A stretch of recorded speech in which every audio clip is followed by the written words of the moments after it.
पटना में बीपीएससी और शिक्षा विभाग की बैठक। शिक्षा विभाग के अपर मुख्य सचिव के पाठक मौजूद हैं। वही बीपीएससी चेयरमैन अतुल प्रसाद के साथ ये बैठक है और विभाग और आयोग के बीच के विवाद सुलझने की कोशिश हो रही है। शिक्षा विभाग ने डॉक्यूमेंट वेरिफिकेशन में शिक्षकों को लगाने पर आपत्ति जताई थी। वही शिक्षा विभाग ने रिजल्ट से पहले डॉक्यूमेंट वेरिफिकेशन पर भी आपत्ति जताई थी।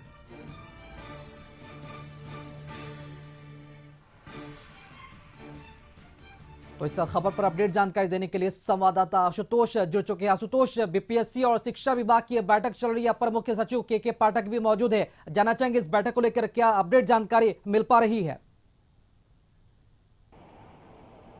नहीं, बिल्कुल जिस तरह से शिक्षक नियुक्ति की प्रक्रिया में शिक्षा विभाग और बीपीएससी के तरफ से लेटरों के जरिए, चिट्ठियों के जरिए जिस तरह से आरोप प्रत्यारोप का दौर शुरू हुआ था, वो चिंता की बात थी, क्योंकि अभी शिक्षक नियुक्ति की प्रक्रिया चल रही है और इस बीच में इस तरह का दौर शुरू हो गया।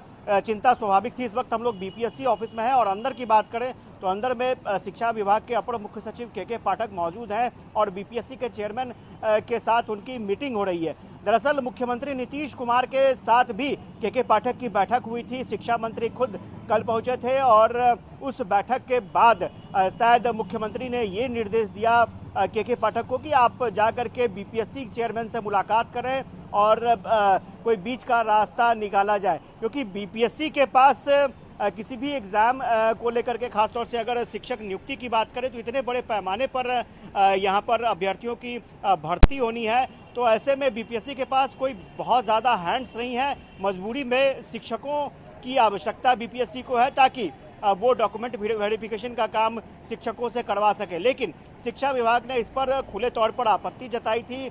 इसके बाद शिक्षा विभाग की तरफ से एक और पत्र आया था बीपीएससी के सचिव को, जिसमें ये कहा गया था कि जो रिजल्ट जारी हो रहा है उससे पहले ही आपने डॉक्यूमेंट वेरिफिकेशन का काम शुरू कर दिया। ये किस प्रक्रिया के तहत हुई, इस मसले पर शिक्षा विभाग से क्यों नहीं पूछा गया, क्यों नहीं जानकारी ली गई, और अगर कुछ फेरबदल ही करना था अगर परीक्षा के पैटर्न में तो एक बार विमर्श जरूरी था। लेकिन उसके बाद जिस तरह से पत्राचार होने लगे दोनों विभागों के बीच में और जिस तरह के शब्दों का इस्तेमाल किया जाने लगा, वो आमतौर पर जो सरकारी तंत्र होते हैं या फिर दो विभाग होते हैं उसमें इस तरह के पत्राचार की उम्मीद बिल्कुल नहीं रहती है। तो काफ़ी तल्ख टिप्पणियां उन पत्रों में की जाने लगी, जिसके बाद ये लग रहा था कि कहीं ना कहीं हालात बिल्कुल ही बिगड़ते जा रहे हैं और यही वजह है कि मुख्यमंत्री को हस्तक्षेप करना पड़ा था। कई राजनीतिक दल ऐसे महागठबंधन में कई बड़े नेताओं से हमारी बातचीत हुई थी, अखिलेश प्रसाद सिंह से, इसके अलावा आरजेडी के कई नेताओं से बातचीत हुई थी, तो उनका भी साफ तौर पर कहना था कि अगर कहीं कोई परेशानी है तो मुख्यमंत्री से बात करनी चाहिए थी, हस्तक्षेप करना चाहिए था। तो स्वाभाविक तौर पर मुख्यमंत्री का हस्तक्षेप हुआ और मुख्यमंत्री के हस्तक्षेप के बाद के पाठक पहुंचे हैं यहाँ पर चेयरमैन से मिलने के लिए बीपीएससी के।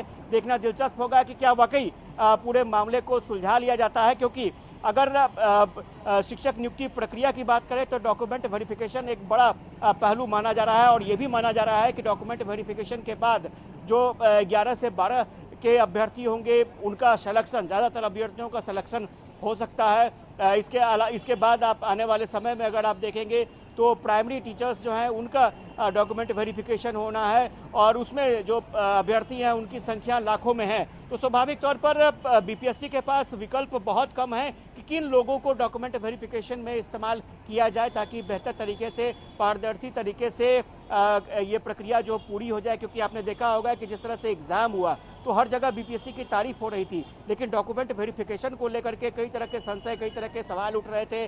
जो अभ्यर्थी थे उन्होंने भी कल चेयरमैन से बातचीत की, हालांकि उनकी जो आशंका थी उसको दूर करने की कोशिश की गई और अभ्यर्थी संतुष्ट भी नजर आ रहे थे। तो अब बीपीएससी ये नहीं इस बैठक के बाद आखिर फलाफल क्या निकलता है इसका भी इंतजार रहेगा। फिलहाल इस खबर पर आप नजर बना रखें। आशुतोष, आपसे वापस फिर जुड़ेंगे और जानकारी जरूर लेंगे। फिलहाल तमाम जानकारी देने के लिए बहुत बहुत शुक्रिया आपका।